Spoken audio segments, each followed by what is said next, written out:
the bag was already by the door. Old brooches, a tangle of chains, a few clip-on earrings nobody would ever wear again. One trip to the donation bin and it's gone. Stop. Before you carry that bag out, some of the ugliest jewelry ever made is quietly worth more than the ring on your finger. Chunky, dated, tarnished, strange. The pieces people are embarrassed to keep are the exact pieces that sell for hundreds, sometimes thousands of dollars. And they vanish every single day into donation bins and yard sale boxes because the ugliness is a perfect disguise. I've watched it happen. Years around estate cleanouts, and I can still see one plastic bangle rolling across a folding table with a 50-cent sticker on it. I'll tell you what that bangle was in a minute, because it nearly wrecked me. The single most valuable piece is saved for the end, and it comes with a real name attached to it, a famous collection sold at Sotheby's in 1988, and prices that will make you sick if you already let one go. This is not just about collectors. This is about the box in your closet right now.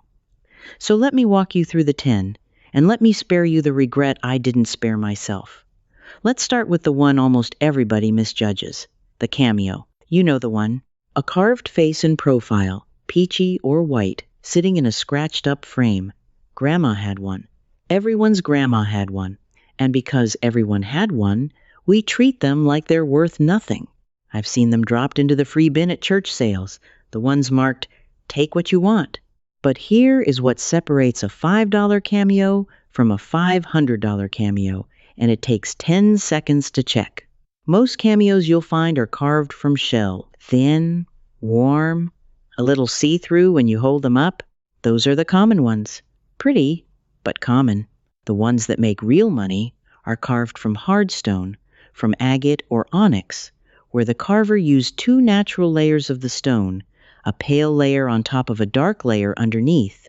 Turn it over, feel the back. A shell cameo has a slightly curved, hollow back, like the inside of a scoop. A hard stone cameo is flat and cool and heavy, and the color goes all the way through. That weight in your palm is the first clue you're holding something real. The best of these came out of Italy in the 1800s, and the very finest were carved in the coral and shell workshops of Torre del Greco near Naples. A hard stone cameo with a finely carved face, mounted in real gold, has sold at auction for well over $2,000. I watched one that a family thought was junk jewelry get set aside for $2 at an estate sale, and a dealer bought the whole box just for that single piece. Here's your quick test again, because this one you can do tonight. Hold it to a lamp. If light glows through the thin carving, it's shell. If it stays solid and dark and cold, stop. Set it aside. You may be holding hard stone, and if that surprises you, the next one is worse, because people throw it out thinking it's literally a piece of coal. I'm talking about Victorian mourning jewelry. Black brooches, black beads, black lockets. Dark, heavy, grim-looking things that people inherit and immediately want out of the house because they feel morbid. They should be looking closer. In the 1860s, after Queen Victoria lost her husband, the entire Western world went into mourning fashion, and the material everyone wanted was jet. Real jet is fossilized wood, mined mostly around Whitby on the coast of England. It is astonishingly light for its size, warm to the touch, and it carves into deep, glossy black. A genuine carved Whitby jet brooch or a long jet bead necklace can bring $300 to $800, and the elaborate carved pieces climb higher. Now here's the part that saves you. Rub the piece gently against something and warm it in your hand. Real jet warms up fast and feels almost like plastic in weight. Cold, heavy black glass, what they called French jet, is far more common and worth much less. And genuine jet, if you rub it hard on unglazed ceramic, leaves a faint brown streak, not black. I keep thinking of a woman I met who had a whole handful of these black beads sitting in a saucer she used for spare buttons. Buttons. She'd been meaning to throw the saucer out for a year. That handful, once we sorted the real jet from the glass, was worth more than her dining set. But mourning jewelry is emotional and easy to dismiss. The next piece hides in plain sight because it just looks like cheap, dark red glass. Bohemian garnet jewelry. If you've ever opened a drawer and found a brooch or a bracelet crusted with tiny dark red stones, so many of them packed so tightly you can barely see the metal underneath, pay attention. Those little stones are almost certainly Bohemian garnets, mined and cut in what is now the Czech Republic, and the pieces were made mostly from the 1870s through the early 1900s.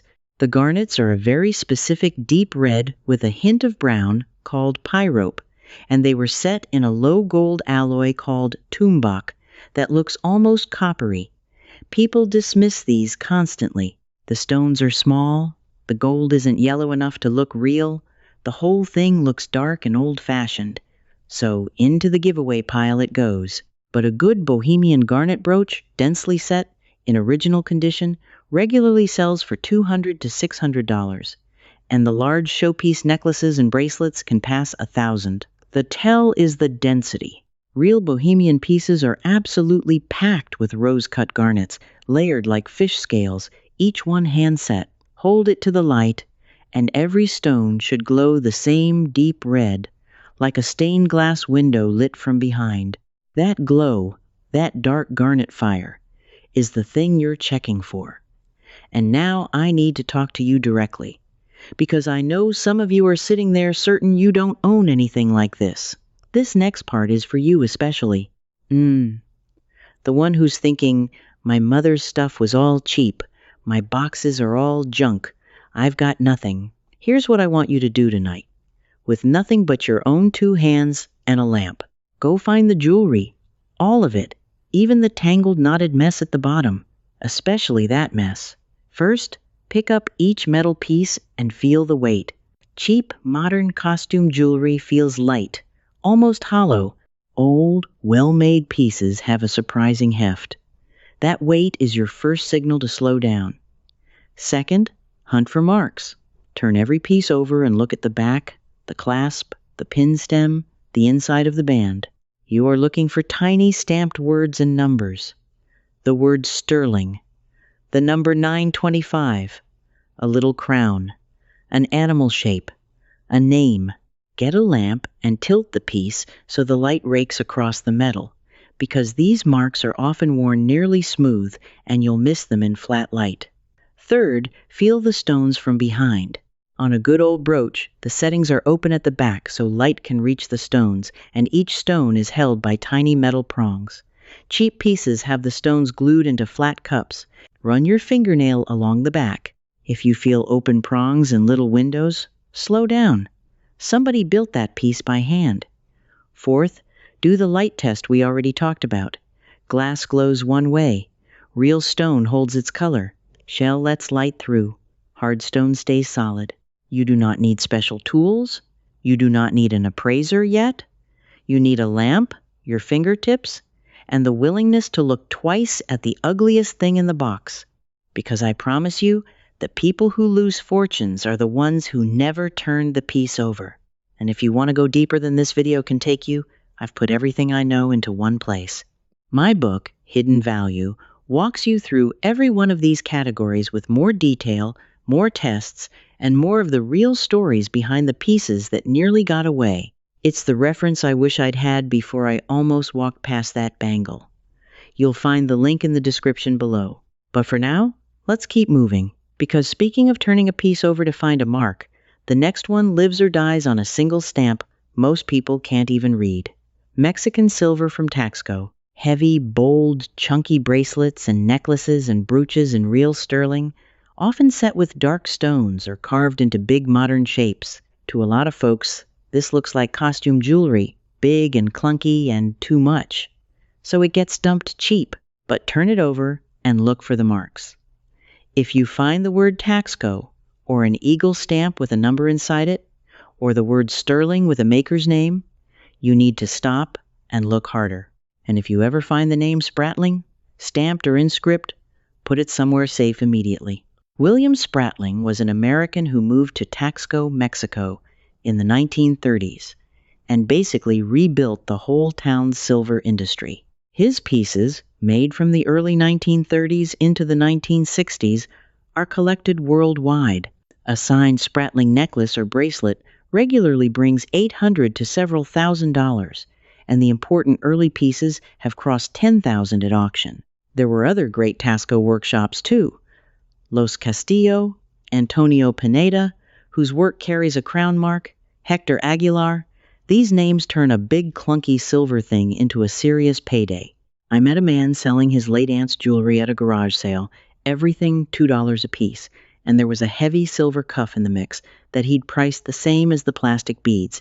It was signed. He didn't know. I've never forgotten the look on his face when I told him what the mark meant. He'd almost sold it to the person ahead of me. That's the fear I want you to sit with for a second. $2 and it walks out the door forever. But at least silver is silver. The next one people throw away because they think it's just painted metal. Scandinavian enamel jewelry. Little sterling brooches and earrings and pendants, often shaped like leaves or butterflies or flowers, coated in this glossy, jewel-bright color.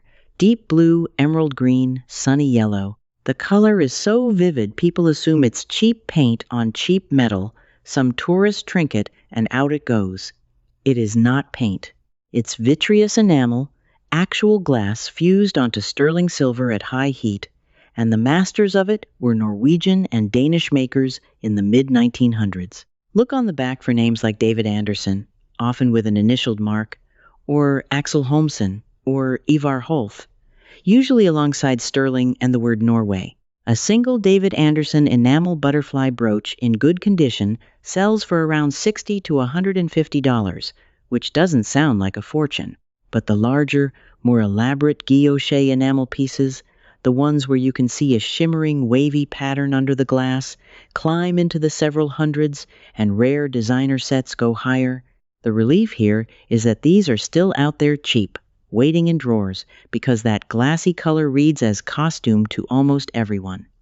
Check the back. Sterling, Norway. A maker's name. Glossy color that looks like glass, not paint, with a little depth to it, almost wet looking. That's your signal. But enamel is delicate, and chips scare people off. The next piece has the opposite problem. It's so sparkly and so over the top that people are sure it can't possibly be valuable. I'm talking about big rhinestone brooches, the dazzling, dramatic ones, dripping with clear stones, the kind that look like something off an old movie star's gown. Most people see all that sparkle and think, obviously fake, obviously worthless, obviously costume, straight into the giveaway bag. Now here is where I have to tell you something, because you've been patient with me and you've earned the truth. There's a reason so much of this ends up practically free. For decades, nobody was trained to notice these pieces. And once dealers realized regular families couldn't tell the difference, some of them started counting on it. They count on you looking at a sparkling brooch, deciding it's junk, and handing it over for $1. The sparkle does their work for them. So let me arm you. Turn the brooch over and look for the word Eisenberg, or the marks Eisenberg Original, or a script letter E. Eisenberg started as a clothing company in Chicago, and in the 1930s and 40s they put such high-quality rhinestones on their garments that people literally stole the pins off the clothes in stores. So Eisenberg started selling the jewelry on its own. Those early Eisenberg Original pieces, from roughly 1935 to the mid-1940s, used clear, hand-set stones of a quality you rarely see today, big, bright, and full of fire. A signed Eisenberg Original brooch from that era regularly sells for $200 to $500, and the rare figural designs go well past that. The stones should be prong-set, not glued, held in little claws, and when you rock the piece under a lamp they should throw color like a diamond, not just flash white. Cheap rhinestones look flat and gray. These look alive. I want you to really hear the near miss on this one. A sparkling brooch tossed in a bag marked free because it's obviously fake, when the mark on the back would have paid for a weekend away. That's the loss the dealers are quietly hoping you'll hand them. And if that made you angry, good. Hold on to that, because the next one is the piece people are most likely to have already given away without a second thought. Jelly Belly brooches. And once you know what these are, you will never look at an old animal pin the same way. Picture a little brooch shaped like an animal, a fish, a frog, a rooster, a poodle, and right in the middle of its body there's a big clear domed piece that looks like glass or plastic, the belly. To most people this looks like a goofy, cheap dime store pin. A child's toy, almost. Nobody protects it. It rides around loose in a drawer for 50 years, then gets tossed in the donation bag with the bent bobby pins. But that clear belly, on the real ones, is lucite. And the finest of these were made by Trifari in the 1940s, designed by a man named Alfred Philippe, who had trained making fine jewelry for the wealthy before he came to Trifari. Trifari called them their lucite pieces, and collectors named them jelly bellies for that big, clear center. Turn it over and look for the Trifari mark. In the 1940s, it often reads Trifari with a little crown over the T, sometimes with the letters KTF. A genuine Trifari jelly belly brooch, the sterling ones from the 40s, regularly sells for $200 to $600. The rare designs, the sailfish, the rooster, certain spiders and penguins have brought over $1,000 apiece. Coro made wonderful ones too, under their Corocraft line, so that name matters as well. But the point is this: a silly, clear-bellied animal pin that looks like it came from a cereal box could be a genuine 1940s sterling Trifari worth more than a month of groceries. Feel the weight again. The real ones are sterling and have some heft. Look at that clear belly. It should be crystal clear or gently honeyed, set into the metal cleanly. And find that crown mark. Now think about how many of these have already gone in the bag. That's the dread I can't shake. But the next one is heavier and rarer, and the mark on it is one of the most respected in the entire jewelry world. Georg Jensen, a Danish silversmith whose workshop, founded in Copenhagen in 1904, produced some of the most beautiful modern silver jewelry ever made. And here's the trap. His designs are often simple: a smooth silver leaf, a clean, curving brooch, a row of silver beads. No sparkle, no drama. To someone sorting fast, it looks plain, even boring. Plain things get given away first, but turn it over. Genuine Georg Jensen silver carries a distinctive mark. The name Georg Jensen inside an oval made of dots, usually with sterling, Denmark, and a design number. Some pieces also carry the initials of the designer, because Jensen worked with brilliant artists like Henning Koppel and Nana Ditzel. A modest Georg Jensen brooch, or pair of earrings, starts around $200 to $400. The sought-after designer pieces, the sculptural Koppel brooches, the classic dove brooch, the moonlight blossom pieces, sell for many hundreds and into the thousands. A rare early Jensen piece in the right pattern can bring several $1,000s at auction. The lesson repeats, and I need you to internalize it. The plainer and more modern and more boring a silver piece looks, the more important it is to check the mark. Beauty you'll never throw away. It's the understated pieces, the ones that don't beg for attention, that slip out the door. I've handled a smooth Jensen brooch that a family had literally set aside in the melt-for-scrap silver pile, priced by its weight in silver alone, maybe $15 of metal. The design number on the back told a very different story. They came within one afternoon of melting a piece worth 40 times that melting. Think about that. Gone, forever, turned into a puddle. But before we get to the very top, there's one more that fools people, because it looks like a costume jewelry pile fell apart in the drawer. Vintage designer costume necklaces and bracelets with rhinestone links, the big showy ones, blue and green and amber stones in ornate gold-tone settings, sometimes with dangling beads. People find these tangled and dulled and assume they're worthless party jewelry. But a whole category of these, made by two men in New York named Deliza and Elster in the 1950s and 60s, are hunted by collectors under the nickname Juliana. They were never actually signed with that name, which is exactly why they get thrown out. No signature, so people assume no value. But collectors identify them by construction. Flip the piece over. Juliana pieces have a specific 5-link build on the backs of the bracelets, and the rhinestones are held with open back prong settings and little decorative details like puddling and beaded edges.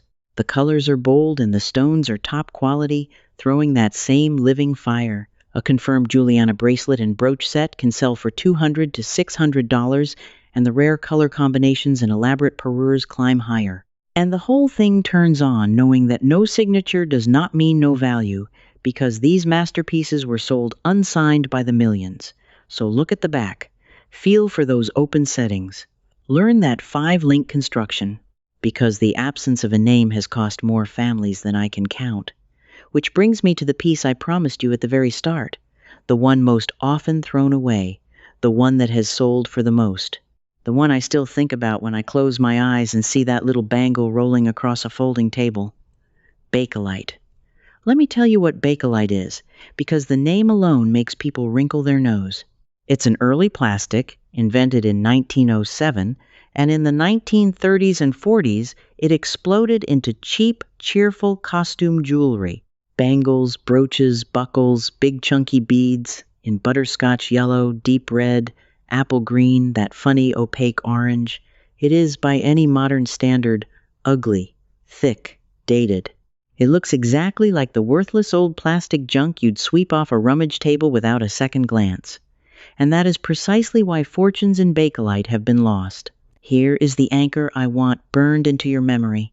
Andy Warhol, the artist, was a fanatic Bakelite collector. When part of his estate was sold at Sotheby's in New York in 1988, his collection of Bakelite jewelry sold for sums that stunned everyone. Individual carved bracelets bringing thousands of dollars each, and that single sale helped set off the whole modern Bakelite collecting craze, documented in the Sotheby's records decades ago. This is not a rumor. This is history.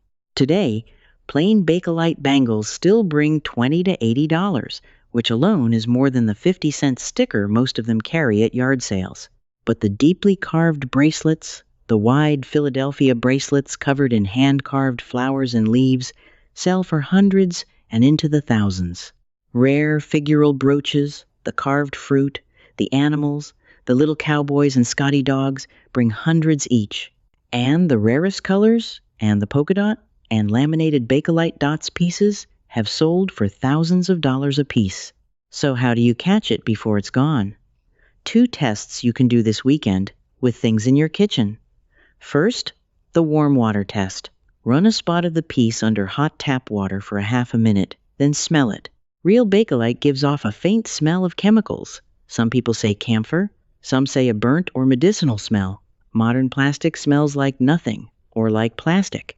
That old chemical whiff is the sound of money.